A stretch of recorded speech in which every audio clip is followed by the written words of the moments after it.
Bonjour et bienvenue dans ce nouvel épisode de Profcast. Avec Caroline, nous avons eu envie de parler aujourd'hui des différences entre l'enseignement au Québec et en France.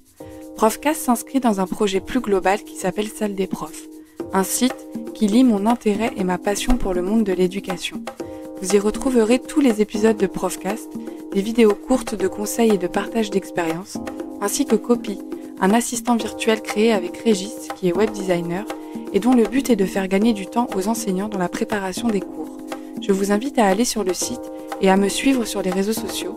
Tous les liens sont en description de cette vidéo. Bonne écoute!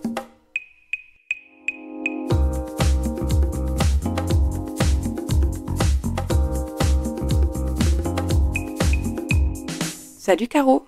Alors on se retrouve pour un nouvel épisode, je suis trop contente. De même. Pour parler des différences dans l'enseignement entre la France et le Québec. Ça fait 1 an et demi qu'on est au Québec toutes les deux, on s'est rencontrés au Québec. Et ça fait 1 an et demi qu'on enseigne dans les écoles québécoises. Et j'avais vraiment envie de faire cet épisode avec toi parce que je me disais que ça pouvait être intéressant justement, comme on a aussi une expérience en France, de comparer un peu les deux systèmes. Pour celles et ceux qui nous écoutent ou les enseignants qui seraient même intéressés à venir ici. Avant qu'on rentre dans le vif du sujet, est-ce que tu pourrais nous expliquer un peu, pas ton parcours, mais plus un peu ton arrivée au Québec, comment ça s'est passé dans les écoles, parce que je sais que t'as fait la même école, mais t'as fait plusieurs classes depuis 1 an et demi. Tout à fait. Bah écoute, déjà, je suis ravie d'être avec toi pour en discuter. Et effectivement, quand je suis arrivée sur une classe de 2e année, donc c'est l'équivalent du CE1 en France. Et en fait, c'était un remplacement de congé maternité, et au final, l'ancienne maîtresse a fini par revenir. Et donc ça, j'ai travaillé de septembre à décembre sur cette classe. Puis à partir de janvier, on m'a offert une opportunité qui était la classe d'accueil. Donc c'est une classe qui pour le coup n'existe pas en France, donc c'était vraiment un nouveau défi, nouveau challenge. Donc c'est une classe d'accueil d'enfants immigrés de tout, enfin pour le coup du monde entier. Et en fait, comme c'était une ouverture de classe en milieu d'année, il n'y avait pas de tri d'âge d'élèves, donc j'ai eu des élèves de la 1re à la 6e année de plein de pays différents. Beaucoup d'hispanophones, majoritairement d'Amérique latine, mais voilà, Ukraine, Turquie, Afghanistan, et Mexique, Colombie, ouais, bref, pas mal, vraiment, ça balayait le monde entier. Voilà, et puis cette année, donc tout ça au sein de la même école, et cette année, comme ça s'était bien passé avec mon école, j'ai décidé de rester dans la même, et j'ai eu une opportunité au préscolaire. Donc comme ça me permettait justement de voir un petit peu le primaire, l'accueil, et maintenant le présco, donc la maternelle. Super. Juste pour revenir sur quelque chose, tu disais que la classe d'accueil, ça n'existait pas en France. Est-ce que ce serait pas l'équivalent de l'UPE2A, ce qu'on aurait... Parce qu'en France, l'UPE2A, c'est que pour c'est pour les personnes qui arrivent, mais qui parlent pas le français. Est-ce que là, c'est un peu la même chose ou il y a quand même des différences? Alors effectivement, l'UPE2A, en fait, j'en ai jamais eu en France, mais je sais que ça ressemble plus à un dispositif un peu comme la classe Ulysse, de ce que j'avais vu dans certaines écoles. Ok. Donc c'est pas forcément une classe à proprement parler. J'ai déjà vu ça juste en dispositif, et ils les sortaient des classes régulières, tu sais, pour avoir des cours de renforcement en français langue seconde. D'accord. Alors que pour le coup, ici, c'est vraiment une classe à part entière où ils sont que des enfants uniquement allophones, donc ils parlent pas le français. Et alors normalement, ici, parce qu'il y avait 4 classes d'accueil au sein de mon école, et ils essayent de faire des classes quand même par cycle. Donc il y avait quand même la classe, cycle 1, cycle 2, cycle 3.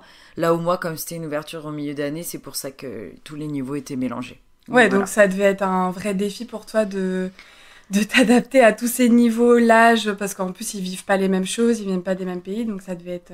Ouais, c'était un sacré challenge, surtout qu'effectivement, on est quand même post-Covid, donc ça rajoute aussi une difficulté, parce qu'on n'a pas du tout vécu le Covid pareil dans le monde entier.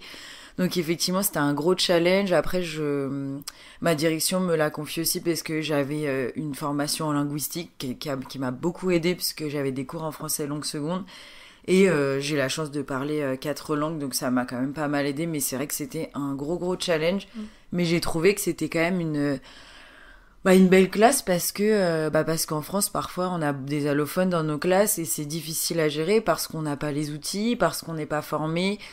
Et là, j'avais quand même une conseillère pédagogique auquel je pouvais, elle me donner des ressources ou en tout cas, je pouvais aller chercher. J'avais aussi 3 collègues en classe d'accueil, donc qui m'ont un petit peu donné le ton sur comment ça se passait en classe d'accueil. Et c'est vrai que bah, pour ces enfants-là qui arrivent dans un nouveau pays, qui ont plein de défis liés à l'immigration déjà, avec des vies d'autant plus, parce que là c'était majoritairement des enfants qui fuyaient leur pays, parce que c'était pas forcément un choix d'être au Canada. Et donc ça les rassemblait aussi beaucoup et j'ai trouvé que c'était une belle classe pour ça. Ouais, c'est super. Bah merci pour cette explication. Donc là, l'idée, c'est pas on va pas parler de toutes les différences parce qu'il y en a beaucoup. Il y a aussi beaucoup de choses qu'il y a en commun par rapport à notre expérience. C'est plus de parler des choses qui vraiment diffèrent dans notre quotidien. Donc tu parlais du préscolaire, donc la maternelle là cette année, tu as commencé la maternelle au Québec. Je sais que la maternelle en France c'est déjà obligatoire et ça commence à 3 ans, alors qu'ici ça peut commencer à 4 ans, mais c'est surtout à 5 ans, c'est Tout ça? à fait, ouais, exactement. Effectivement, en France, ça commence à 3 ans. En milieu défavorisé, on a des classes de 2 ans et demi aussi, déjà. Ah, ici aussi Non, en France. Ah oui, en France. Ouais, en Tout à fait. France. Alors qu'ici, effectivement, ils sont tous allés, donc ils appellent ça les CPE, c'est des garderies, centres petite enfance, etc. Mais au Québec, normalement, on commence l'école à 5 ans. Moi, là, je suis en milieu défavorisé, donc il y a une classe de 4 ans, mais c'est pas dans toutes les écoles québécoises. C'est vraiment, et même dans certains milieux défavorisés, il y en a pas forcément, donc ça, c'est au choix des écoles. Et effectivement, bah, une différence quand même. Alors déjà, dans les programmes, il y a une différence qui est assez frappante. Nous, c'est vraiment découpé par domaine. Il y a aussi cet esprit-là, mais c'est beaucoup plus succinct. Il y a beaucoup moins d'attentes au niveau langage, mathématiques. Là où nous, on commence déjà à parler de concepts un petit peu mathématiques dans les programmes en France. En tout cas, c'est beaucoup plus détaillé. Oui, puis j'ai l'impression qu'en France, le but, enfin, c'est mon avis, mais j'ai pas fait de maternelle ici au Québec, mais j'en ai fait en France. J'ai l'impression que le but, c'est aussi de les préparer au CP. Enfin, en France, il y a vraiment cet objectif de préparer à être un élève. Est-ce que c'est la même chose ici ou... Et ben effectivement, c'est assez différent parce que, alors pour le coup, le bien-être de l'élève est vraiment au cœur. Alors je sais qu'en France, on y fait attention aussi, évidemment. Mais il y a vraiment cet aspect-là de prendre son temps. Il y a beaucoup l'aspect sur les habilités sociales qui est beaucoup moins présent dans les programmes français. Où justement là c'est même bah en fait ce qu'on verrait nous en petite section, on le voit en maternelle 5 ans parce que bah là où en 3 ans quand ils arrivent en France, on se dit ah bah tiens, est-ce qu'il a été chez la nourrice, est-ce qu'il a été en garderie, est-ce que enfin à la crèche. Bah ici, il faut aussi imaginer que c'est pareil, mais à 5 ans. Donc ils ont quand même un stade de développement qui est quand même plus élevé, donc beaucoup plus le langage, etc. Donc c'est vrai qu'au début, c'est un peu perturbant. Nous qui avons, enfin moi qui ai enseigné en maternelle en France aussi, bah effectivement, on a envie d'aller loin parce qu'on se dit, bah ils ont 5 ans. Donc on imagine la grande section comme nous, on peut le voir en France, mais en fait, c'est pas de la grande section. Effectivement, il faut revoir en tout cas les exigences qu'on met en grande section en France. Eh ben, il y a des attentes beaucoup moins élevées parce qu'il y a moins ce truc-là de préparer à la première année au CP, quoi. Hmm. Et puis j'ai l'impression aussi, j'avais entendu dire, parce que pour avoir parlé avec d'autres collègues de maternelle, qu'ils mettent en avant beaucoup le jeu libre. Est-ce que ça, tu peux nous en parler? Et qu'est-ce que t'en penses aussi? Parce que c'est vrai qu'en France, j'ai l'impression... Il y a quand même des périodes de jeu libre en France, mais elles sont très réduites. Et j'ai l'impression que c'est même pas obligatoire. Alors qu'ici, j'ai l'impression que c'est vraiment au centre de l'apprentissage de l'enfant. Tout à fait. Ça apparaît même dans les programmes, les jeux libres. Donc, ils considèrent qu'effectivement, en fait, enfin, c'est 1 heure normalement, en gros, de 45 minutes, 1 heure de jeux libres par le matin et aussi l'après-midi. Donc après, ça dépend des écoles de comment ils l'organisent. Moi, je sais que dans mon école, le matin, ça se fait en classe. Par contre, on sort pas dehors. Là où le matin, en France, on a une récréation. Et l'après-midi, les 45 minutes, on les fait en jeu extérieur, nous. Donc justement, un petit peu le côté motricité, etc. Il y a la structure, il y a des choses comme ça à l'extérieur. Ils découvrent un peu plus école dehors, etc. Mais effectivement, les jeux libres, alors, il y a beaucoup. En tout cas, moi, ma classe, elle est hyper bien équipée. Donc ça, c'est vraiment une chance parce qu'effectivement, ils peuvent explorer le jeu et aller beaucoup plus loin. Moi, au début, c'est vrai que ça m'a fait bizarre. J'étais un petit peu réticente. Je me suis dit, mais comment ça s'organise, les jeux libres? J'imaginais la classe de maternelle comme on l'imagine un petit peu quand on est en France. Alors déjà, moi, là, en milieu défavorisé, j'ai quand même beaucoup moins d'élèves que ce que j'avais en France. Tu en as combien? Normalement, on est à 18 élèves. Moi, j'en ai 16 parce que j'ai un petit élève qui est diagnostiqué TSA et donc, du coup, il cote pour 2. Bah ça, on va en reparler justement de la cote. On pourra en reparler après parce que c'est une grosse différence aussi. Donc, t'en as 16. Donc, j'ai 16 élèves. Donc, voilà. Et donc, le jeu libre, j'imaginais un petit peu tout le monde fait ce qu'il veut, il sort ce qu'il veut, etc. Et puis en fait, je me suis un peu réconciliée avec parce que, en fait, il y a plein de manières d'exploiter les jeux libres. Nous, en fait, on n'est pas spectateur pendant 1 heure ou préparer ces choses. On est acteur dans le jeu avec eux. Comment on peut les pousser plus loin? Ça peut être dans une construction et qu'ils aillent beaucoup plus loin. Ça peut être des jeux de scénario, tout ce qui est dans les coins symboliques un petit peu. Donc en fait, au coin cuisine. Amener une petite notion mathématique, tiens, on est combien à table, combien tu pourras mettre d'assiettes, etc. Et en fait, il y a plein de manières de l'exploiter. Et c'est vrai que comme ils ont le temps, là où parfois en France, c'est vrai qu'ils ont moins le temps parce qu'il n'y a pas de temps défini. Et d'ailleurs, il y a un côté un peu, on veut défendre le fait que la maternelle, c'est pas que des jeux. Donc on limite pour avoir été un peu en maternelle en France. J'avais un peu cette impression-là. Là, en fait, je me suis rendu compte que, je sais pas, même quand ils jouent avec les animaux, etc., dans l'imaginaire, ils rentrent vraiment là-dedans. Et au niveau du langage, en fait, ils parlent vachement. Donc finalement, ça m'a montré aussi les points positifs et de se dire, tiens, c'est vrai qu'on pourrait se laisser aussi ce temps-là en France, quoi. C'est intéressant ce que tu dis sur le jeu parce qu'effectivement, j'ai l'impression que culturellement, peut-être, ou au niveau éducatif en tout cas, il y a une vision différente du jeu. Parce qu'effectivement, comme tu dis, le jeu, c'est pas juste allez-y, jeu libre, faites ce que vous voulez. Et en général, ils finissent par se taper dessus parce que il a pas partagé, il a pas machin. Et ce qui est intéressant, c'est que pour avoir fait de la maternelle en France, je suis d'accord avec toi là-dessus. Il y a un peu un côté, on n'assume pas par peur que ce soit pris, soit par les parents, soit par la société, soit par les inspecteurs, peu importe. Comme un truc de c'est du jeu donc ils apprennent rien, alors que je trouve qu'ici et moi alors moi je suis en 6e année donc c'est l'équivalent de la 6e mais c'est la dernière année de primaire donc ils sont grands, ils ont 12 ans mais je trouve que même en primaire ils ont plein de façons d'amener l'enseignement. On a aussi beaucoup de jeux numériques d'apprentissage que je trouve qu'il y a moins en France, en tout cas moins assumés ou moins organisés, ce qui fait que je trouve qu'on peut plus cadrer aussi le truc ici, c'est que on sait où on va, on sait comment les accompagner, même si c'est du jeu et que c'est ludique, on voit bien qu'en fait ils progressent en maternelle sur le langage, sur la motricité, etc. Bien sûr, même sur les habilités sociales par exemple. Alors effectivement, être élève, c'est aussi justement comme tu disais, notamment en maternelle, il y a beaucoup, et ça c'est en France comme au Québec, la frustration, l'apprentissage de la frustration. Et en fait, effectivement, si tu joues 10 minutes, en fait, t'as pas le temps de rentrer même en communication avec l'autre et même en conflit, parce qu'il y a aussi ça. Et dans les jeux, on voit bien aussi comment amener l'autre à bien jouer avec l'autre, comment ça s'organise un jeu. C'est aussi un temps où justement, moi, je sors beaucoup de jeux de société. Et les jeux de société, c'est plein de jeux d'inhibition. Il y a plein de trucs qu'on peut travailler avec eux. On compte. Voilà, on parle, on attend son tour, et tout ça c'est aussi du jeu, et pourtant en fait on apprend, et c'est des compétences qui apparaissent totalement, que ce soit dans les programmes en France comme des programmes au Québec, quoi. J'aimerais juste, comme tu en as parlé tout à l'heure, qu'on reparle un peu de la cote, parce que ça c'est intéressant, et je pense que peut-être qu'il y a pas mal de personnes qui n'ont pas compris.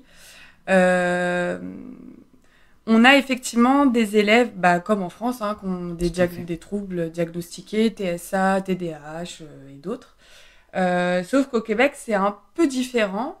Est-ce que tu peux nous expliquer, toi, comment ça se passe en maternelle? Je pense que c'est la même chose en primaire. Ouais, tout à fait. J'ai eu le cas aussi en 2e année. Donc, en fait, c'est si un enfant est diagnostiqué, par contre, il faut qu'il soit diagnostiqué avant l'entrée en classe. Ok. Là, par exemple, c'est donc quand j'ai eu ma classe en septembre, quand on a fait les répartitions, il y avait 3 classes à 18, 2 classes à 16, dont la mienne, parce que j'avais un élève donc TSA, donc sur le trouble du spectre autistique, pardon.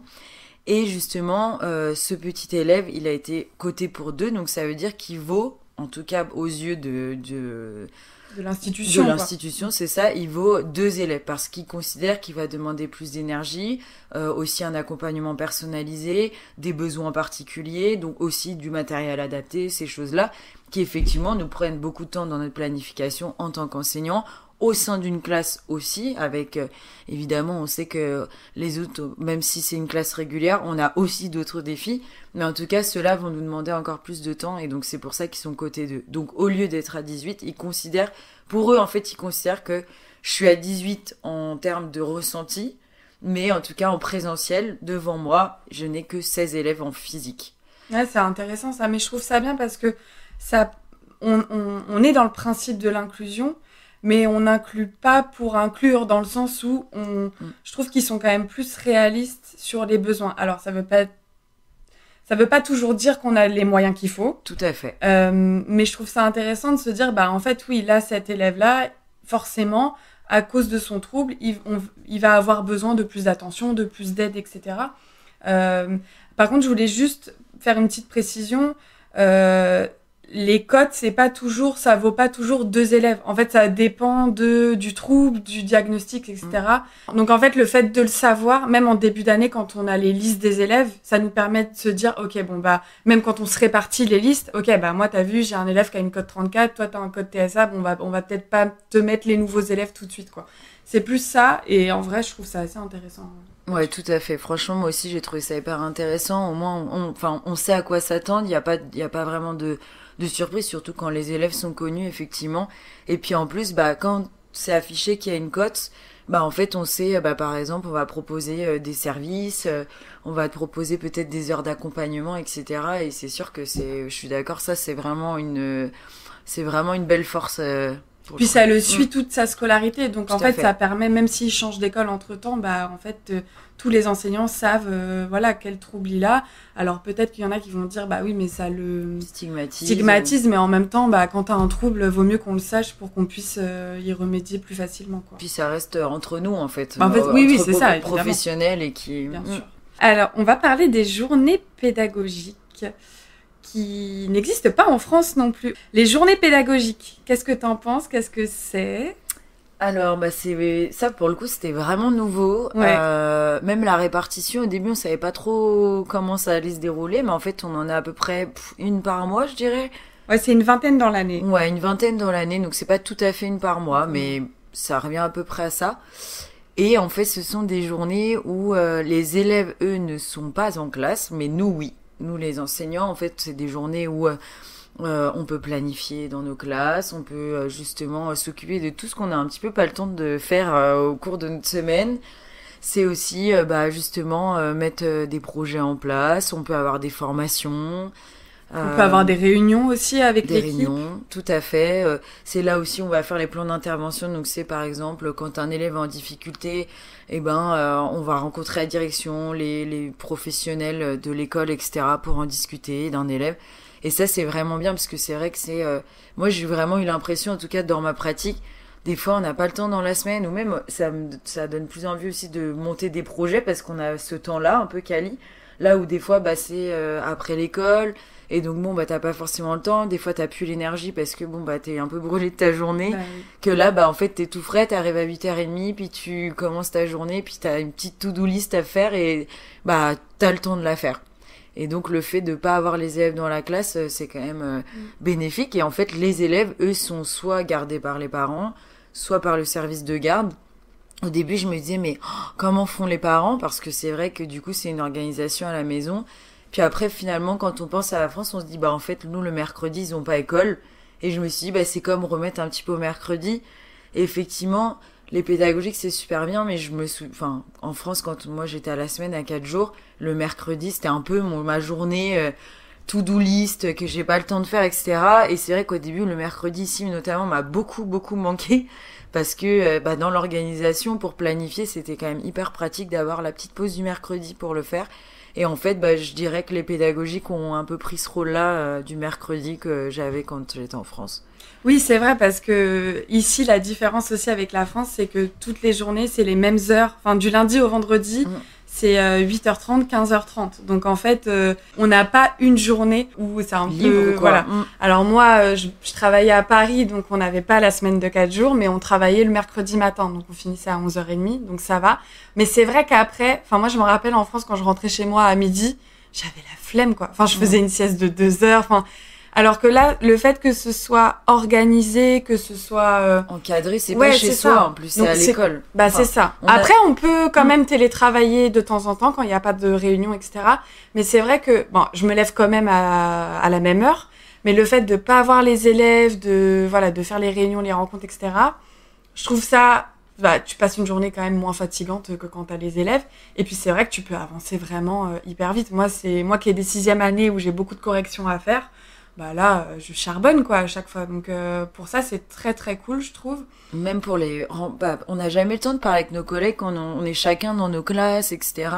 Happé par le quotidien avec les élèves, etc. Et tout ce qu'on a à gérer, notamment au niveau de la gestion de classe.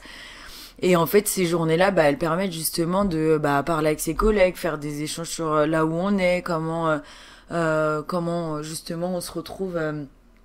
dans notre planification, etc. Et ça, je trouve ça vraiment trop génial, même pour la dynamique d'équipe, parce que justement, comme tout le monde est un peu obligé d'être là pour les pédagogues, en fait, naturellement, on va avec les uns, les autres, on discute, on échange, et c'est aussi chouette, au-delà de juste être dans sa classe et préparer ses choses. Mais ça, c'est intéressant, parce que je pense que c'est aussi une différence de fonctionnement global par rapport à la France. Pour celles et ceux qui nous écoutent, il faut savoir que le Québec, le Canada, c'est fédéral. Et donc, l'éducation, c'est organisé de manière provinciale. Donc, en fonction de la province dans laquelle t'es, tu vas pas du tout avoir le même système éducatif. Si tu vas dans l'Ontario, ça va être... en plus, ça parle anglais, mais ça va être totalement un autre système. Et je pense que ça doit jouer par rapport à la France, qui est nationale, où toutes les écoles, c'est pareil, c'est le même fonctionnement. C'est quand même très pyramidal. Là, le fait que... Au Québec, en plus, il y a des commissions scolaires différentes. Il n'y a pas la même réalité de vie là où on travaille à Longueuil que quand tu es dans Montréal-Centre. Je pense que ça... Ouais, je pense que ça vient aussi d'une structure vraiment différente, tu vois, de se dire, en fait... non, sur le fait que je pense que l'éducation nationale, comme c'est national, il y a peut-être... Je trouve qu'il y a moins... en tout cas, ils mettent moins en place ce truc d'équipe, d'échange, peut-être qu'on pourrait changer ça. Je trouve que ici, même les écoles, elles sont un peu plus indépendantes. Tu vois, le directeur ou la directrice a un vrai rôle de décision, après qu'ils retransmettent aux commissions scolaires.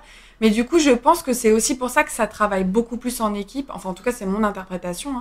Parce qu'en fait, il y a vraiment des prises de décision dans les écoles. Oui, tout à fait. Ce qu'il y a pas, ou en tout cas moins, je trouve, en France. C'est un peu plus uniforme, quoi. En France, effectivement, le fait que ce soit national, c'est un peu plus uniforme, avec... alors, évidemment, eux aussi, ils ont des programmes qui sont pour tout le monde, un peu front commun, mais c'est vrai qu'on a l'impression que chaque centre de service scolaire a un peu son identité, quoi. Il y a un truc beaucoup plus, effectivement, indépendant au sein... d'une même académie. Non, on n'aurait pas vraiment de différence. Tout le monde est un peu dans la même lignée à suivre, parce que c'est le recteur de ton académie qui donne cette ligne.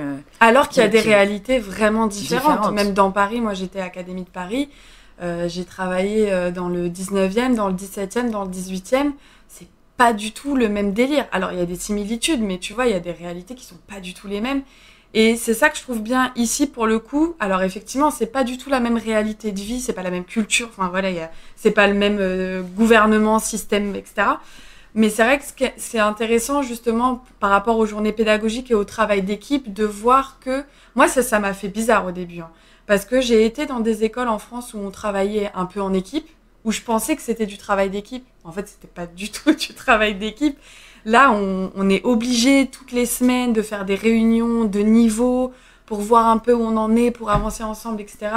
Et c'est là que je me rends compte de ce que c'est vraiment que le travail d'équipe et de l'engagement. Et je trouve ça bien parce que ça permet aussi, moi en plus qu'arrivais, je connaissais pas tout le système, moi j'allais voir mes collègues, j'ai dit alors attends tu fais quoi là parce que je comprends rien de ce qui se passe.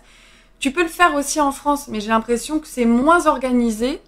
Je pense qu'en France, pour le coup, si t'es un peu timide ou si t'oses pas ou si t'as peur, ce qui arrive fréquemment au début, tu vois, c'est pas du tout un jugement, c'est plus difficile. Alors que là, le fait que tu sois obligé de rencontrer tes collègues toutes les semaines, que les journées pédas, ça sert à ça, ça t'aide un petit peu à y aller, quoi. Tu vois. Ouais, je suis d'accord. Puis j'ai l'impression qu'ils ont vraiment le souci de cohérence. Là où en France, dans beaucoup d'écoles, tu sais, des fois, tout le monde choisit un peu les outils qu'ils ont envie de choisir dans leur classe, quelle méthode ils vont utiliser, quelle pédagogie, mais du coup, c'est vrai que ça manque parfois de cohérence.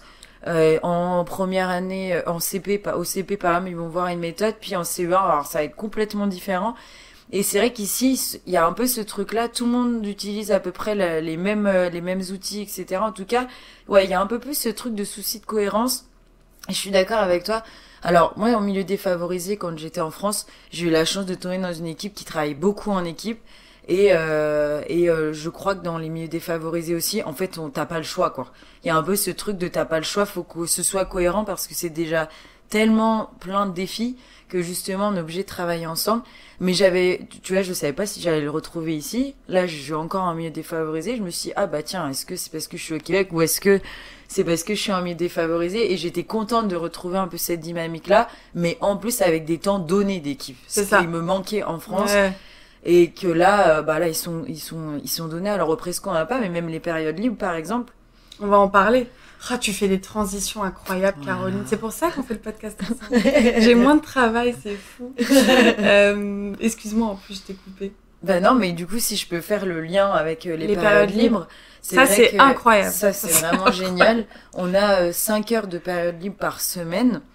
Donc moi, quand j'étais en deuxième année, j'avais ces périodes libres. Là, au préscolaire, c'est différent. En fait, j'ai mes 5 heures, puisqu'en fait, je commence à 9h20. Okay. Et en fait, c'est le matin. Où, en gros, ils considèrent que si j'arrive à 8h, 8h30, en fait, j'ai ma période libre à ce moment-là, quoi. Ok.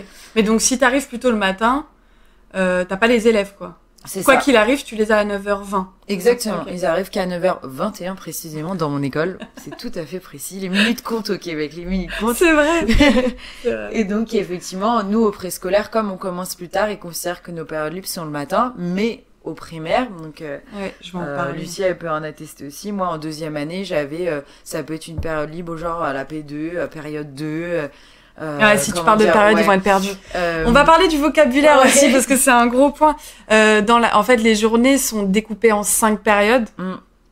Donc ce serait la 2e heure du matin, quoi. En gros. Exactement, c'est ça. Mais oui, effectivement, au primaire, en fait, on a des périodes libres parce que les enfants sont avec des spécialistes. Donc comme en France, ils ont des cours d'anglais dispensés par. Quoique non, en France, ils ont pas de prof d'anglais. Ouais, pardon. Au primaire, en fait, des fois, il y avait des intervenants, mais en fait, c'est un peu comme. J'en ai jamais eu. Ouais. Moi, petite, je sais que j'en ai déjà eu, mais c'est un peu comme le collège, en fait, finalement, parce que pour le coup, au collège, ils ont un prof d'art plastique, un prof d'anglais, un prof de... Là, on a un prof de musique et un prof d'art plastique.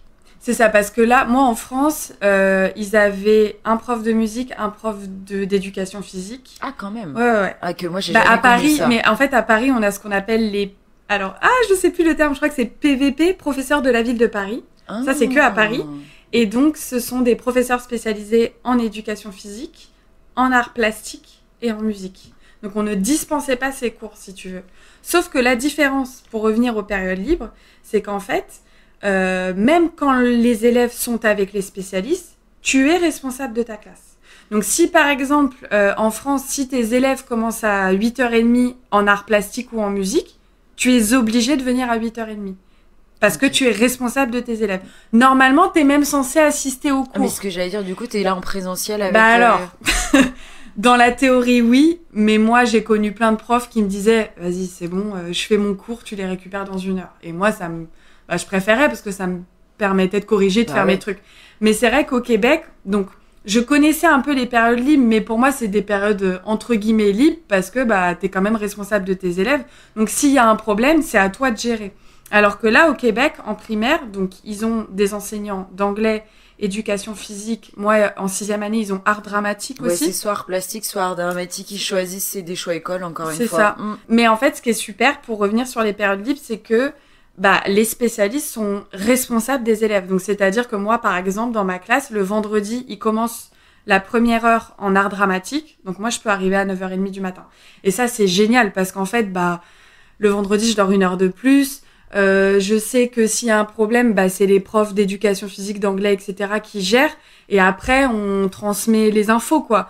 Mais je trouve que ça t'enlève une charge mentale qu'il y a quand même en France où t'es un peu le seul responsable. Donc, s'il se passe un truc, c'est sur toi que ça tombe, quoi. Ça nous libère du temps aussi. 1 heure dans la journée, c'est quand même hyper agréable. Notamment si ça tombe après le déjeuner. C'est top parce que, justement, on peut faire nos corrections. C'est là aussi on peut planifier. Et moi, justement, en souci de cohérence, justement, comme on disait, au travail d'équipe, moi, dans mon école, ce qu'ils font, c'est que par niveau, donc quand j'étais en 2e année, ils nous mettaient au moins une période libre, tous les professeurs de 2e année, pour avoir au moins 1 heure dans la semaine pour justement planifier ensemble. Et ça, je trouvais ça génial, parce que c'est bête, mais on se disait, bon, ok, qu'est-ce qu'on donne comme devoir cette semaine ? Et donc, par exemple, avec mes collègues, on faisait l'agenda chaque semaine, tous les mercredis, on avait notre période libre ensemble, on mettait ce qu'on allait mettre le vendredi dans l'agenda pour tout le monde, en souci de cohérence. Où est-ce qu'on en était, par exemple, comme ça on se rendait compte, ah ouais, t'en es là dans le manuel, attends, je vois que j'ai pris un peu de retard. Et en fait, c'était bien parce que, justement, on se rendait compte un peu de, où on se place par rapport aux autres. Ah, c'est intéressant, ça. Chouette. Justement, tu parlais de après le déjeuner, des périodes libres. Ça fait une transition toute trouvée pour parler du déjeuner qu'on appelle dîner au Québec. Attention, au début, c'était un peu bizarre quand j'écrivais dîner au tableau. Mais ça, c'est pour le coup, c'est un truc que je trouve un peu pénible, pour rester poli. Au Québec, c'est qu'il n'y a pas de cantine dans les écoles primaires. Alors, il y en a au secondaire, dans les collèges-lycées, ils ont un self, quoi. En primaire, il n'y a pas de cantine. Et je sais pas, toi, en présco, comment ça se passe. Mais c'est vrai qu'en primaire, ils doivent ramener leur nourriture. Ou alors, ils mangent à la maison. Mais ils mangent dans les classes avec leur... Et donc, quand on parlait du service de garde tout à l'heure, ce serait l'équivalent des animateurs dans les écoles le centre publiques. de loisirs, quoi, en fait. Ouais, ce serait le centre des loisirs, ouais. Sauf que ils ont une formation d'éducateurs. Et en fait, ils mangent pas toutes les classes, mais ils ont des groupes d'élèves qui mélangent et ils mangent dans les classes. Et là, par exemple, moi, en ce moment, c'est la période où le midi, ils mangent dans ma classe. Et donc, je pars. Enfin, tu vois, je suis obligée de partir. Je pourrais rester, mais en vrai, il y a trop de bruit et tout. Et donc, ça, c'est un peu le bémol, je trouve, c'est que, si tu veux rester dans ta classe, manger et tout, bon, moi, je mange avec mes collègues et tout, donc c'est cool. Mais c'est vrai que, voilà, t'es un peu obligé de partir. Tu peux pas trop laisser tes affaires traîner, etc.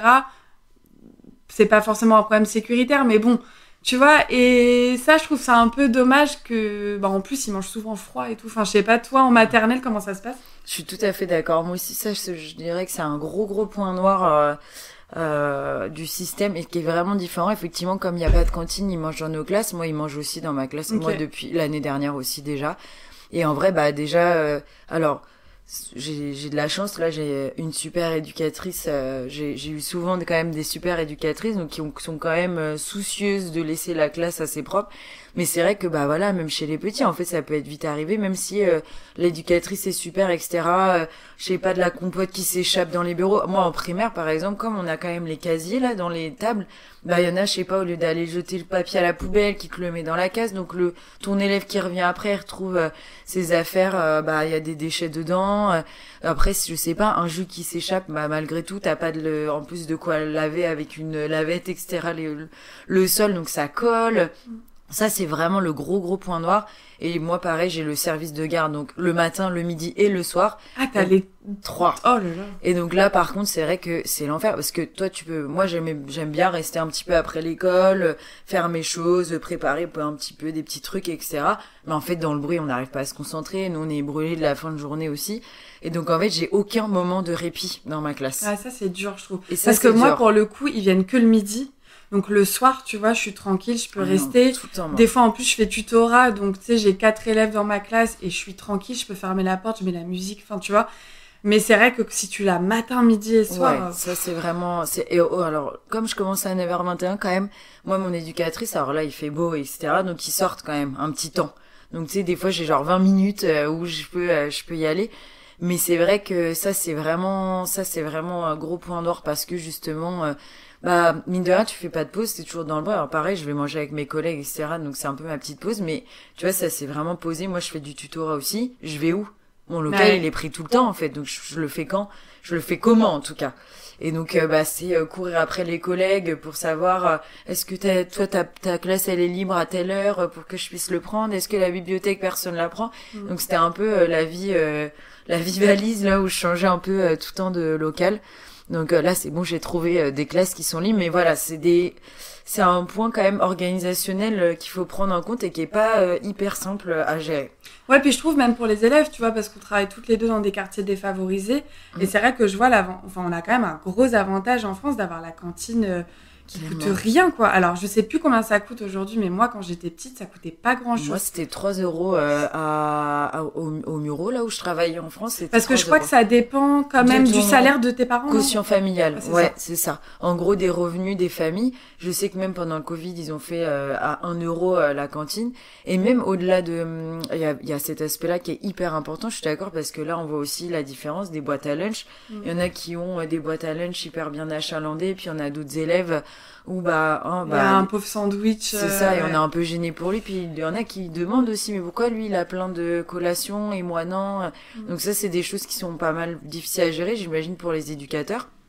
Et il y a le côté aussi, comme je disais, si on a des éducateurs qui sont soucieux de l'espace, des règles, etc., ça va. Mais si on a aussi des gens qui, même parfois aussi, qui sont pas forcément qualifiés, etc., donc du coup qui se laissent un peu déborder, en fait ta classe tu peux la retrouver en bazar quoi.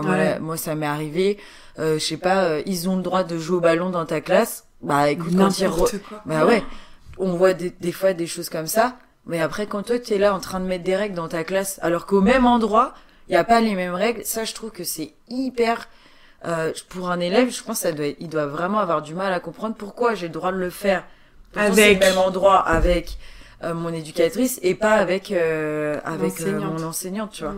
Et ça par exemple, je trouve que cette dichotomie, elle est vraiment difficile à gérer, et des fois il dit si ce midi j'avais le droit, ouais mais non, pas avec moi, pas dans ma classe. Ouais, mais c'est pour ça que la cantine c'est bien, je trouve. Et puis ça fait un lieu, je trouve aussi, en parlant de ça, ça fait aussi un lieu différent, parce que là les élèves, même pour eux, même s'ils sortent, parce que il y a, en gros, ici, ils terminent à 11h50 et ils reprennent à 13h10. Donc, même la pause déjeuner, elle est plus courte. Mais, ils mangent en 10-20 minutes, enfin, en 20 minutes. Et après, ils vont dehors quand il fait beau, ils vont se dépenser, etc. Mais même s'ils sortent, ils restent quand même dans la classe, quoi. Ou alors, ils changent de classe. Mais ce que je veux dire, c'est que même pour eux, t'as fini tes 3 heures de matinée dans la classe. Tu prends ta boîte à lunch et hop, tu retournes en classe. Alors que je trouve que la cantine, pour le coup, mais je pense que ça, c'est culturel aussi, parce qu'en France, on aime bien manger, on aime bien prendre le temps de manger, on a 2 heures de pause, on est à table et tout. Ça, je pense que c'est ce qui diffère. On est un peu plus dans le système américain, les boîtes à lunch avec les sandwichs froids un peu à la va-vite, quoi. Et ça, c'est drôle à voir, mais c'est vrai que je trouve, pour le coup, que la cantine, c'est vraiment l'espace où, ok, en plus, ils se retrouvent, ils sont ensemble, ils prennent le temps de manger, après, ils vont dehors. Et toi, en tant qu'enseignant, ta classe, elle est pas dérangée. Effectivement, les règles entre l'éducateur, l'éducatrice et toi, au moins, il n'y a pas ça à gérer. Moi, j'ai eu la chance quand même de tomber sur des éducateurs respectueux et tout, et à qui je parle. Et à qui je dis, en fait, moi, ça, dans ma classe, c'est pas possible, donc on est d'accord, tu vois, que... Voilà. Mais après, ils testent aussi, tu vois, mais ça, c'est vrai que c'est intéressant, et pour le coup, en France, on a la chance d'avoir ça, même si j'ai pas des souvenirs incroyables de la cantine en termes de qualité de nourriture. On se rend compte quand même que c'est quand même une chose, parce qu'effectivement, on mange à peu près tous la même chose. Après, évidemment, il y a les régimes particuliers, mais il y en a beaucoup, en tout cas moi quand j'étais en milieu défavorisé en France, ils disent au moins on est sûr qu'une fois par jour ils aient un repas complet, quoi. C'est ça. Et c'est vrai que pour des familles qui sont en grande précarité ou quoi, la cantine, il y avait quand même l'assurance que au moins une fois dans la journée ils mangent bien. Et puis même là au Québec, l'hiver est quand même froid, l'hiver est dur, et c'est vrai que des fois quand je les vois, alors les parents ils mettent des petits thermos, etc. pour essayer de garder, donc il y en a qui ont leurs spaghettis dans les thermos, mais c'est vrai que manger froid tout le temps, moi franchement, en tout cas moi qui mangent aussi à l'école. Moi, je me dis, mais l'hiver, je sais pas comment ils font pour manger leur petit sandwich froid. Et souvent, ça me faisait mal au cœur parce que je me dis, bah, tu vois, en France, là, t'aurais purée, saucisse, tu vois, alors que notre hiver, il est beaucoup moins dur, mais c'est pas un repas chaud, quoi, réconfortant et qui... Oui, puis avec entrée, plat, fromage, dessert, parce que même si t'aimes pas tout, et puis en plus, j'ai vu une vidéo sur Instagram d'un humoriste québécois qui est allé à Paris, et en fait, les menus des cantines, ils sont devant l'école. Et il était fou, tu vois, il disait, mais en plus, il y a des repas végétariens, et c'est vrai que depuis quelques années, t'as aussi l'option végétarienne. Pareil, qualité pas forcément incroyable, mais t'as quand même des options. Et comme tu dis, ça permet aux enfants qui sont dans une grande précarité de se dire, bon bah, au moins, ce repas-là, le midi, il va manger chaud. C'est vrai que moi, là, j'ai des élèves qui sont dans une grande précarité. Bah, on fait appel à l'aide alimentaire pour leur donner des boîtes à lunch vraiment bien fournies. Parce que sinon, bah, une fois sur deux, soit ils ont pas de boîte à lunch, soit ils ont pas assez de nourriture pour eux. Enfin, voilà. Mais, donc ça, c'est vraiment une grosse différence là-dessus. Pour faire le lien avec ce qu'on disait, elle est incroyable, Caroline, parce qu'elle a déjà intégré tout le vocabulaire québécois de l'école. Et c'est trop drôle. Tout à l'heure, t'as dit boîte à lunch achalandée. Et j'étais morte de rire. J'ai pas voulu intervenir parce que c'était très intéressant. Mais c'est vrai que ça, c'est un point aussi, le vocabulaire. Alors, on va pas parler des expressions québécoises et tout, mais plus le vocabulaire de l'école, qui est pas du tout le même. Je pense à par exemple, au début de l'année dernière, j'ai dit « sortez votre cartable ». Et un cartable au Québec, c'est un classeur. Donc, pour nous en France. Oui, c'est un classeur pour la France, effectivement. Et donc, quand je les ai vus sortir leur classeur, je me suis dit « ok, on s'est pas compris ». Moi, j'ai eu pareil, même anecdote. On écrit les devoirs dans l'agenda et puis je leur dis dans ton cartable tu vas mettre ton agenda, ton cahier jaune, ton cahier bleu. Puis il y a une petite, elle me dit mais ça rentrera jamais. Et là je compris que du coup j'ai dit c'est quoi pour vous un cartable? Et là elle me montre un classeur pour nous du coup à 3 anneaux. Donc je dis oui effectivement ça va pas rentrer, mais du coup j'ai ramené le sac, enfin le cartable. Comment vous appelez ça? Comment vous appelez ça? Puis là ils m'ont pris pour une débile, hein. Ils m'ont dit bah un sac d'école évidemment. Bah oui évidemment, mais en fait comme pour moi c'est un cartable. Donc c'est vrai que ça peut donner les premiers mois, on a bien rigolé, oui, on a partagé pas mal de nos anecdotes. Ça donne des scènes très très cocasses quand même Et puis c'est ça en fait, ce qui est drôle, c'est qu'ils se moquent de toi. C'est ça qui est drôle. Moi c'est pareil, même les vêtements d'hiver, parce qu'ils sont hyper équipés quoi pour l'hiver, tu vois, la tuque et tout. Moi au début j'étais là.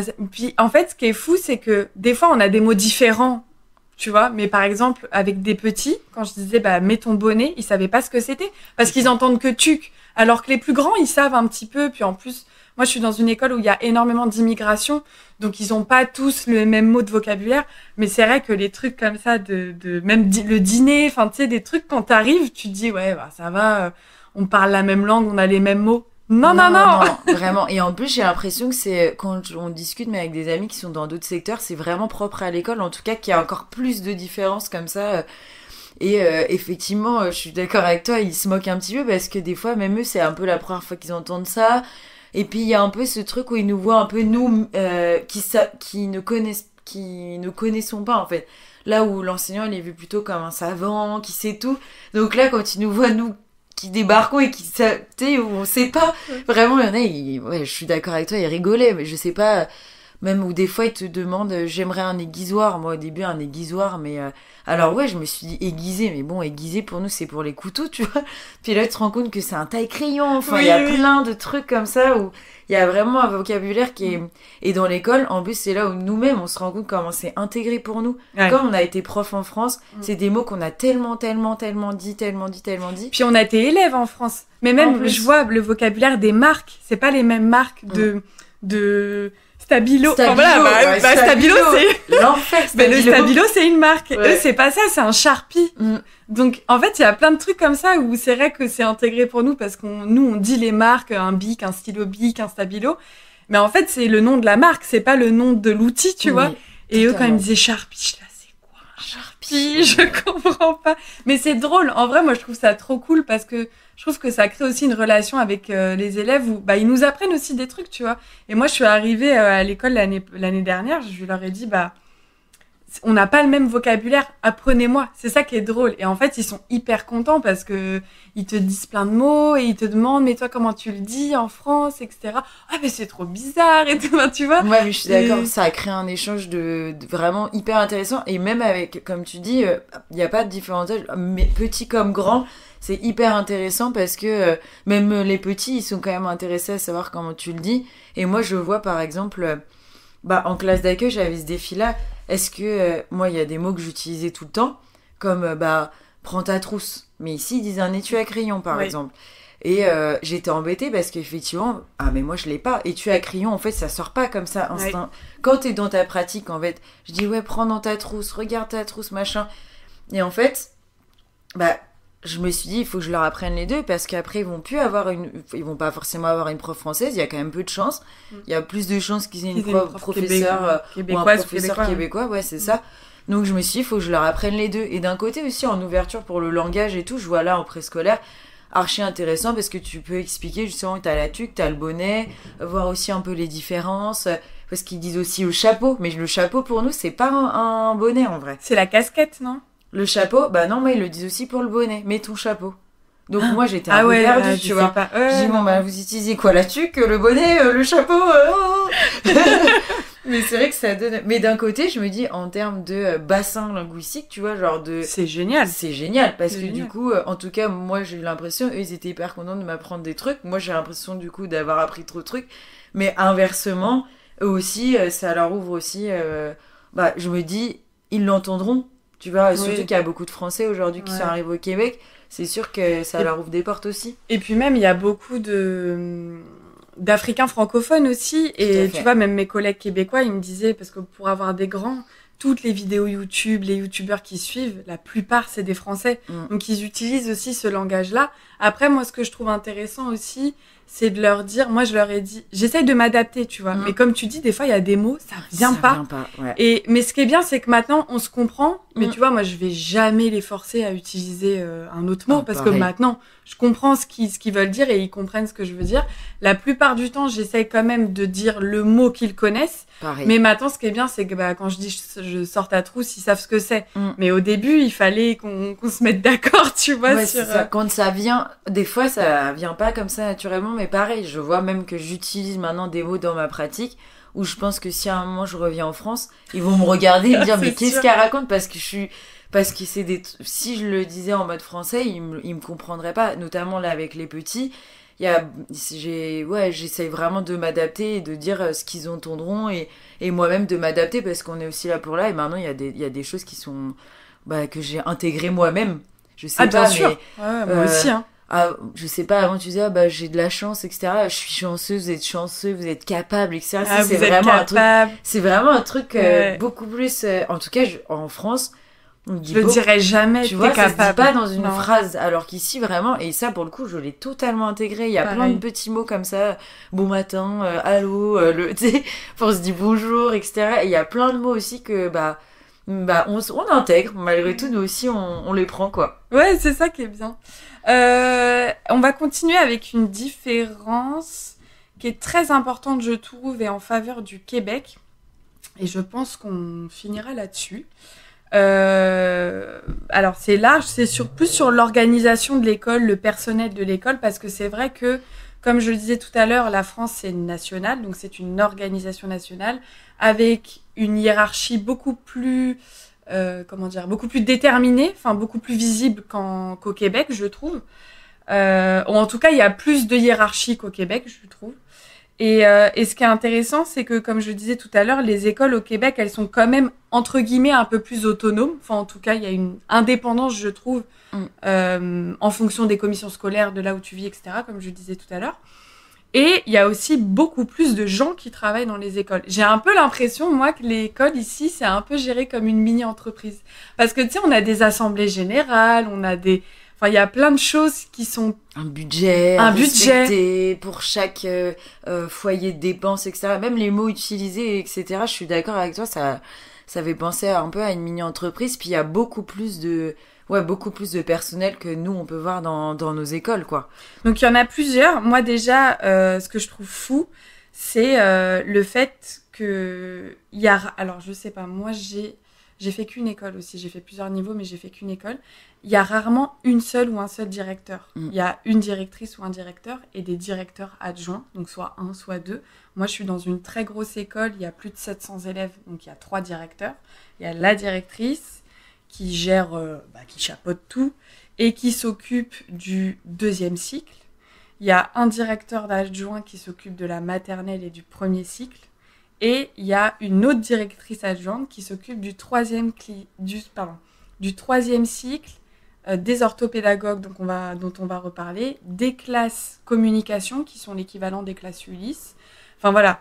Et ça, je trouve ça fou parce que en fait, je trouve que même pour la directrice, ça la décharge beaucoup plus. Ouais, je suis d'accord. Moi, j'en ai que 2, tu vois. J'ai ma directrice et une directrice adjointe. Et effectivement, nous aussi, il y a un découpage. Il y en a une qui s'occupe maternelle 1er cycle et l'autre s'occupe 2e cycle, 3e cycle et les classes d'accueil. Et effectivement, déjà rien que ce découpage, par exemple, on sait à quel interlocuteur à qui parler. Alors que c'est vrai que nous, on connaît un peu le souci les directions en France, elles sont un peu sous l'eau, quoi. Tous les directeurs, les directrices que j'ai pu avoir, malheureusement, ils sont sous l'eau. Là, il y a une secrétaire aussi, ça, c'est vraiment pas négligeable. En fait, c'est ça. Elle s'occupe de tout ce qui est un peu administratif, gestion des parents, etc. Évidemment, la directrice, quand même, s'occupe de tout ce qui est les cas difficiles, les problèmes de comportement et tout. Mais la secrétaire, par exemple, elle va s'occuper de tous les petits trucs, même pour toi. Je sais pas... T'as un élève qui est malade, toi ou en France t'appellerais dans ta classe, il y a le petit loulou là qui a vomi, t'es en train d'appeler les parents, gérer le vomi, laver le vomi, et là non en fait t'appelles la secrétaire, parce que t'as des téléphones dans les classes, t'appelles la secrétaire, elle dit ouais y a pas de souci, je viens te le chercher, je t'envoie quelqu'un, je t'envoie le concierge pour nettoyer ta classe, elle dit aux petits de se préparer, hop on l'envoie au secrétariat et c'est elle qui gère la suite quoi, et ça c'est ce qui prendrait 35 minutes en France, prend 5 minutes au Québec. Et ça, vraiment, j'ai trouvé que c'était, en termes de charge mentale, comment ça, waouh, en termes de gain de temps, parce qu'effectivement, en fait, eux ici, ils considèrent que l'enseignant, il est là pour enseigner. Et donc, toutes ces petites choses-là, c'est pas à nous de les gérer, et c'est pour ça qu'il y a du personnel pour les gérer. Toutes les petites casquettes qu'on a l'impression d'avoir un peu dans les écoles en France, là, il y a plusieurs personnes qui ont cette casquette-là, quoi. Mais en plus, je trouve ça fou, parce qu'en soi, ce serait possible de le faire en France, tu vois. C'est de l'organisationnel. Alors évidemment, ça demande d'engager des personnes, donc de payer des gens. Mais au final, pour avoir une meilleure qualité d'enseignement, tu vois, de plus d'énergie, parce que comme tu dis, même les absences, tu vois. Nous, quand on arrive au Québec, on nous prête un ordinateur pour l'année avec des logiciels intégrés à la commission scolaire. Et d'ailleurs, ça c'est une différence aussi où on doit apprendre à gérer ces logiciels-là, mais c'est pas très compliqué. Et on a un logiciel où on prend les absences. Et c'est la secrétaire qui reçoit les élèves absents et qui appelle les parents. Donc déjà, rien que pour la directrice qui, elle, reçoit pas ça, donc elle a pas ça à gérer, c'est un truc de... Et même pour nous. Nous, on a juste à cliquer sur des cases, on met présence prise, hop, allez hop. En plus, on peut savoir le motif parce que la secrétaire te le transmet. Enfin, c'est vrai que ça, c'est un gain de temps vraiment considérable et une charge mentale en moins. Et c'est vrai que ça, c'est vraiment chouette, quoi. Même t'as besoin de quelque chose, tu vas lui demander. Des fois, il y a des petites questions que tu te poses. Ou en France, parfois, tu dis non, mais attends, je vais pas aller déranger mon directeur pour ça parce qu'il est tellement sous l'eau. Oui, le pauvre ou la pauvre. Alors que là, tu te dis si ta directrice elle est occupée, t'as encore ta directrice adjointe et au pire, tu envoies ta petite question à la secrétaire qui va te répondre et se renseigner. C'est quand même vraiment super, franchement. Et tu vois, c'est bête, mais c'est dans ces petites choses-là où justement on dit que ça nous fatigue un petit peu, où on trouve ça lourd en France, le côté administratif qui est assez épais quand même. Là par exemple c'est pareil, on a nos casiers, ils te mettent tous les documents, on imprime presque rien, mais dans les agendas ce n'est que les directions qui s'en occupent, alors qu'en France ils disent là ce papier là faut l'imprimer, il faut le donner avant vendredi, et donc là hop c'est l'heure de pointe à l'imprimante et tout. Mais du coup ce temps là gagné, cette énergie là gagnée, tu vois, grosse différence, on n'a pas les mêmes vacances ici. Non, on a 6 moins. semaines en moins. Pour autant, je me sens quand même moins brûlée. Pourtant, on fait 5 jours par semaine pleine balle, 8h à 15h30. On a moins de vacances. Mais en fait, je pense que c'est dans ces petits trucs-là, où justement, l'énergie que ça nous prendrait en France, bah en fait, il y a 5-10 personnes qui t'aident à le faire, quoi. C'est vrai que j'oublie un peu, mais c'est vrai que, en plus, on dit c'est des choses anecdotiques, mais c'est pas tant anecdotique que ça. C'est tous les jours. Parce qu'en fait, c'est tous les jours, on doit le faire. Et effectivement, quand tu dis qu'on doit gérer un enfant malade et machin, et s'occuper de notre classe, en fait, c'est du temps de perdu à pas faire ton métier, en fait, tu vois. Et c'est vrai que quand j'y pense, je me dis, effectivement, moi aussi, pourtant, on enchaîne des semaines. Hein. Là, la dernière là, on n'a pas de vacances de mars à juin. On enchaîne quand même 4 semaines, non, 4 mois. 4 mois.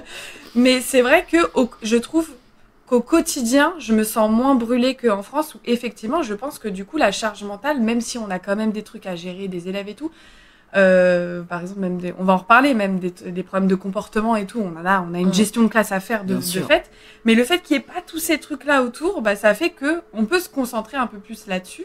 Ça soulage, quoi. Ouais, ça soulage, on divise notre charge mentale, en fait. Celle qu'on aurait tout seul pour 26 élèves, bah là, on la divise et on la partage avec d'autres gens qui ont cette casquette-là, en fait.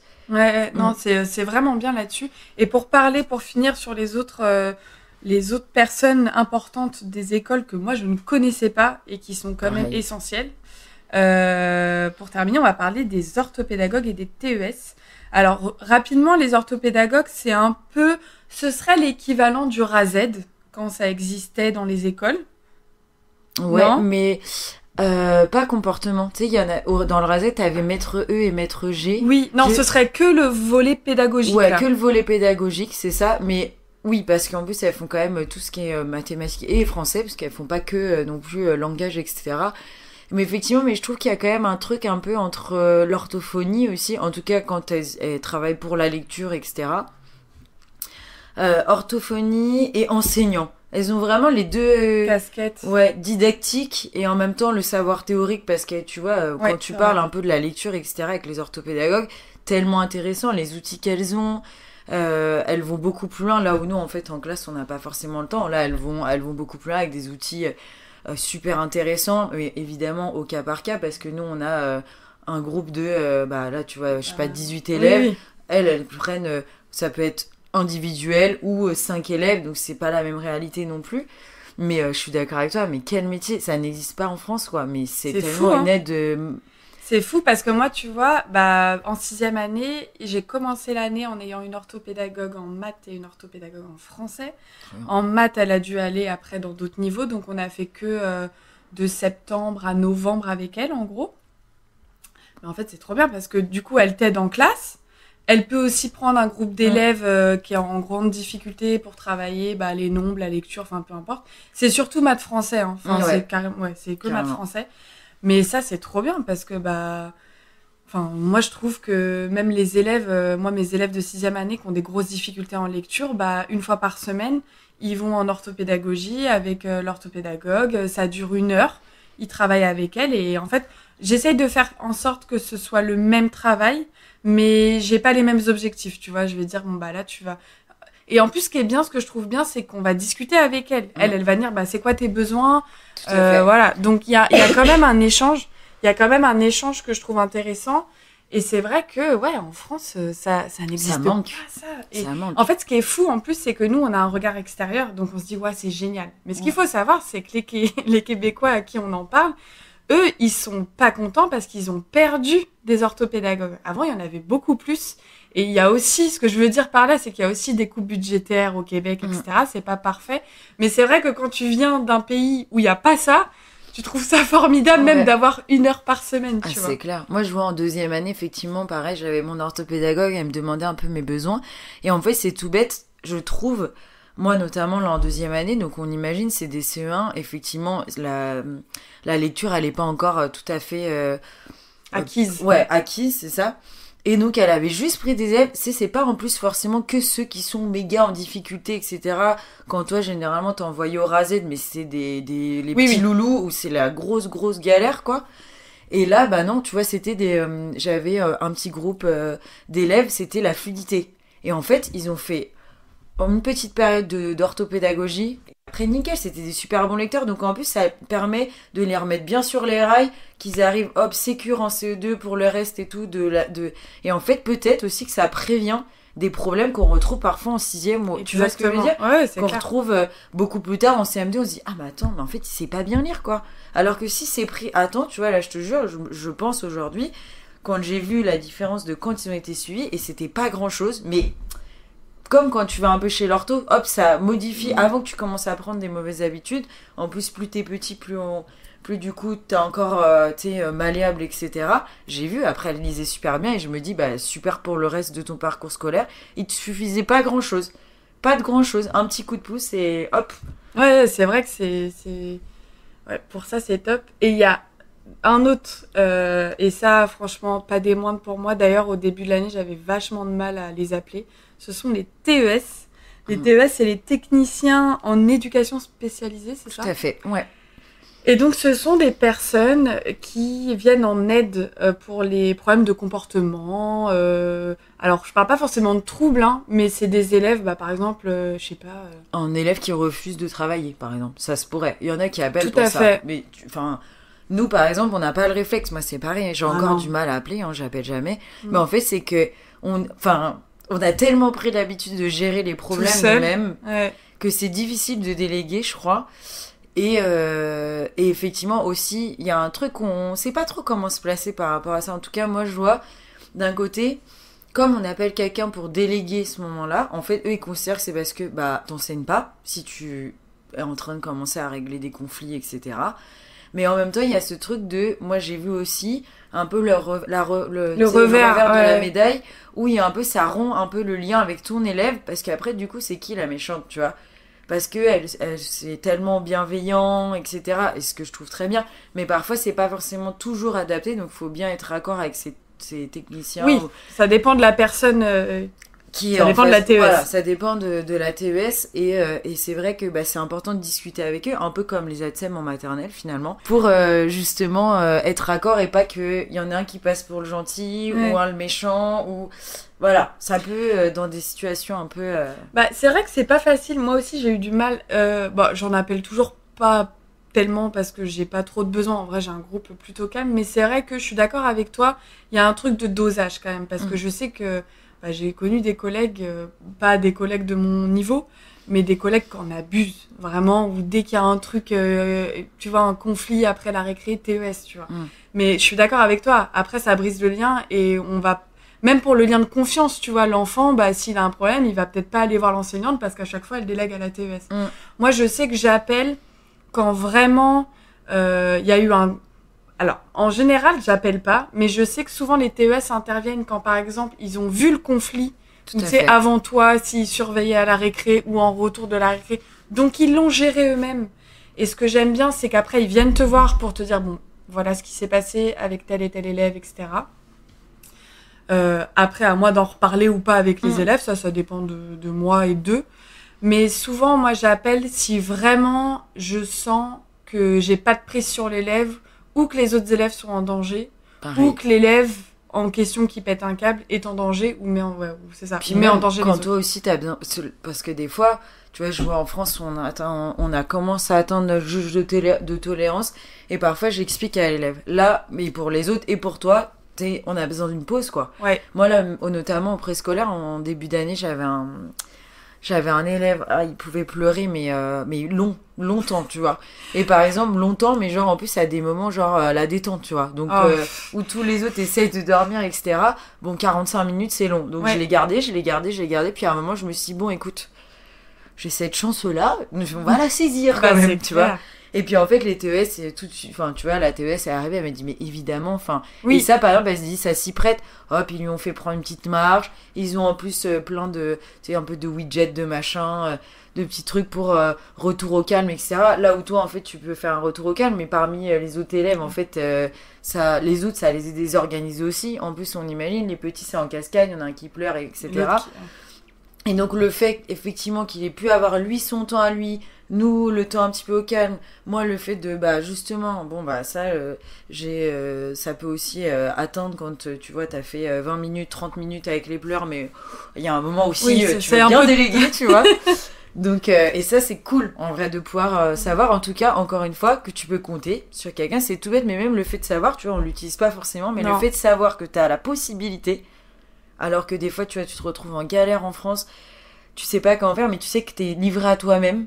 Oui, puis en France, moi, des fois, je me suis retrouvée dans des situations dangereuses où je suis toute seule. Ouais, pareil. Et c'est dangereux parfois. Et c'est dangereux. Bah oui, moi, j'ai vraiment eu des coups, des trucs comme ça, tu vois. Et tu te dis, mais attends, mais je suis pas... Enfin, j'ai pas fait ce métier pour vivre ça, quoi. Non. Et c'est vrai pour tes autres élèves. Des fois, t'es en mode, mais en fait, même eux, ils ont pas à subir ça, en fait. En fait, c'est ça. Et je trouve ça bien aussi qu'il y ait des coins dans l'école et des moments dans l'école. Parce que moi, je comprends.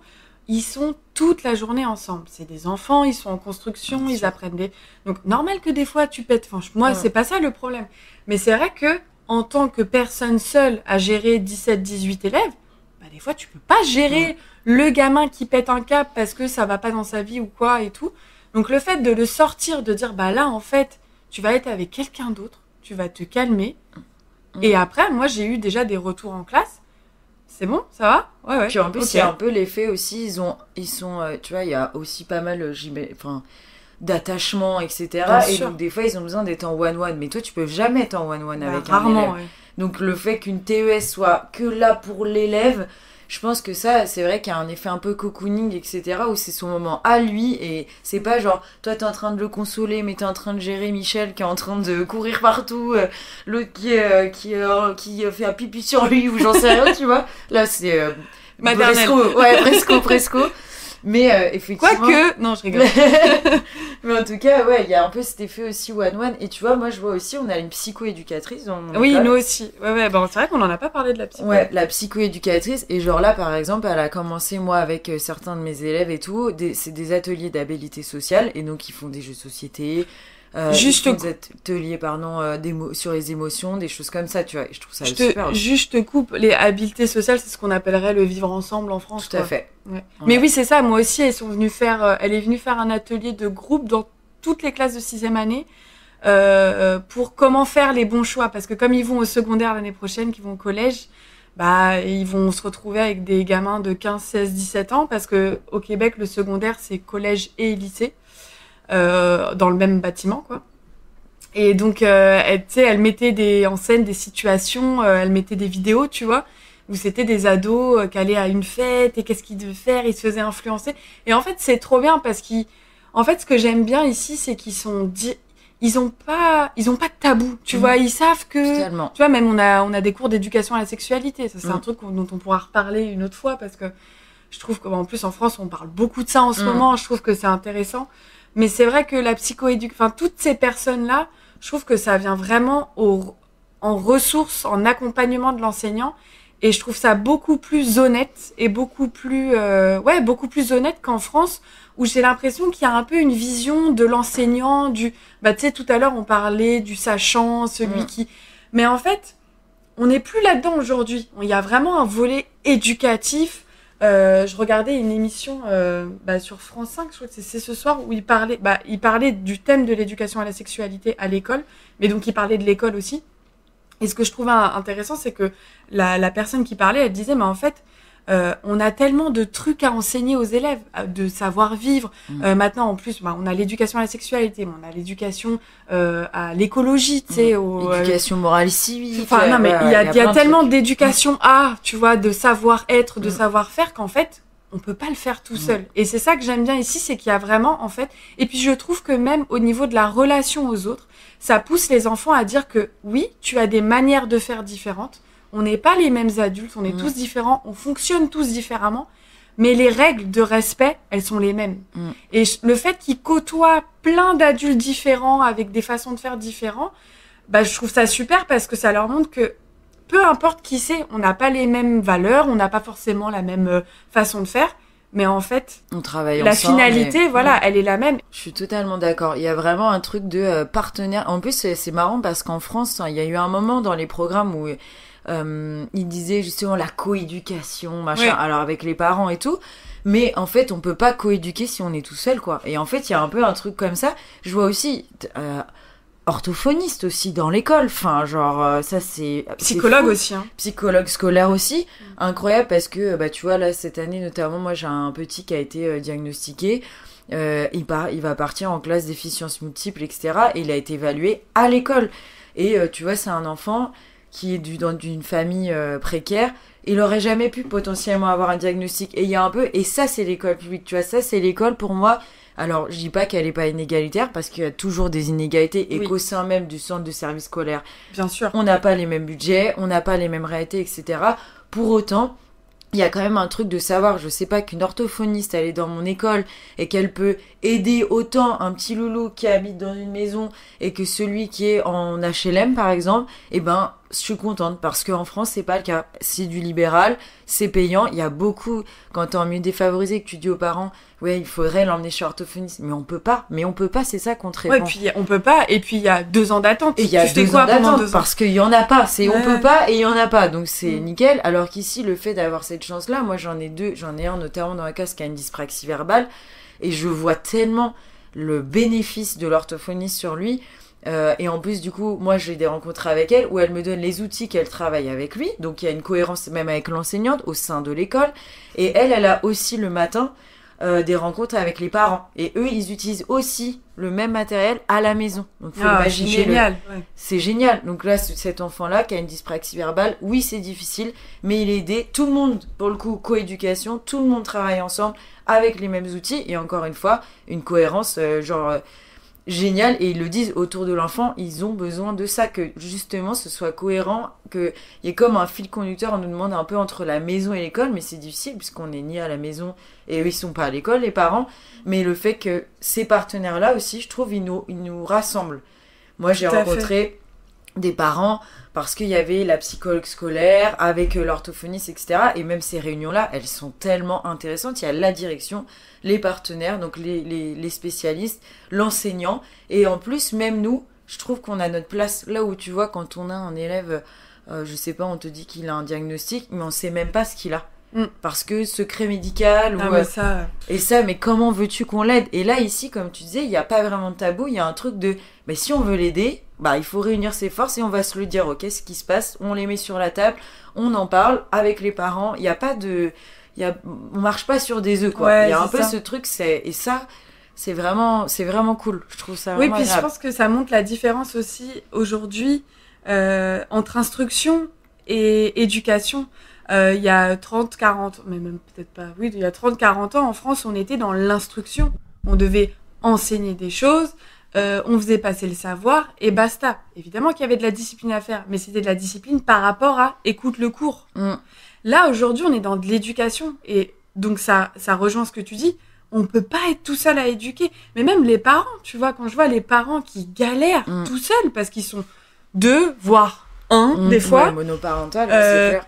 Et ben en fait à un moment donné, venez, on s'assoit tous ensemble et on dit ok, des solutions. Non mais et en fait je trouve qu'en France il y a un peu ce truc là qui est dommage et je me dis, tu vois, je pense j'entends beaucoup de choses sur on va faire une réforme, on va faire ci, on va faire ça, mais tu sais on met des pansements. Mais je pense c'est vraiment une question de société, genre comment on veut éduquer nos enfants et si on veut bien les éduquer, ça peut pas se faire un peu à l'école, un peu à la maison, ça parle pas, il y a pas de moyens, l'enseignant il est tout seul, donc il galère parce qu'en plus en France la plupart du temps tu peux en avoir 18 mais tu peux aussi en avoir 29 dans une classe. Il y a pas de diagnostic ou en tout cas ça prend 1000 ans et c'est ça qui est intéressant et que j'aime bien ici, c'est que vraiment on voit que ça se rassemble, parfois ça marche pas toujours et parce qu'il y a aussi des voilà, ça manque de budget aussi dans les services sociaux. Bien sûr, moi je le vois, même la psychologue scolaire, elle est pas là à temps plein, etc. Non. Ouais. Comparé à moi en France, ils nous disent que t'as une psychologue scolaire, elle dit oui, mais là je pourrais pas te les prendre parce que je suis sur 14 écoles. C'est ça. En fait, quand toi tu l'as juste 3 fois par semaine dans ton école, franchement, et déjà je vois comment déjà la pauvre la psychologue scolaire là de notre école, comment elle a déjà beaucoup de cas, mais comment veux-tu qu'en France sur 14 écoles, mais enfin, c'est sûr qu'elle ne peut pas recevoir nos élèves, etc. Oui, puis il y a des enfants qui sont en urgence en plus. Et en plus, c'est ça. Et en plus, ouais, bien sûr. Et en fait, il y a un peu ce truc en France, on essaie, mais en fait, il n'y a pas de gens, ils n'arrivent pas à recruter. Et donc, c'est vrai qu'en fait, il y a un peu, on essaie, mais en fait, c'est un peu de la bullshit parce qu'il y a rien en fait dans les faits. Quand c'est des effets d'annonce, quoi. Ouais. C'est ce qu'on se disait. Et je pense que, mais c'est ça en fait, faudrait vraiment se poser et se rendre compte que ce serait vraiment une chance pour l'éducation, ouais, vraiment. Mais pour conclure, moi, à travers ça aussi, je voulais parler des différences parce que je trouve ça, nous qui sommes passionnés d'éducation, je trouve ça hyper intéressant aussi de voir d'expliquer comment fonctionne un autre système francophone et tout.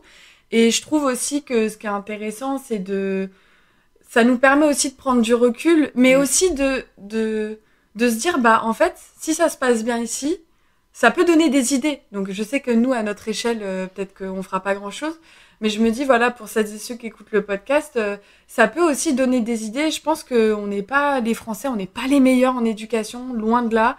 On n'est pas les plus nuls non plus, mais je pense que ça peut être important en tant qu'être humain, enseignant, parent, citoyen, peu importe, de se dire, peut-être qu'on pourrait faire autrement aussi et on pourrait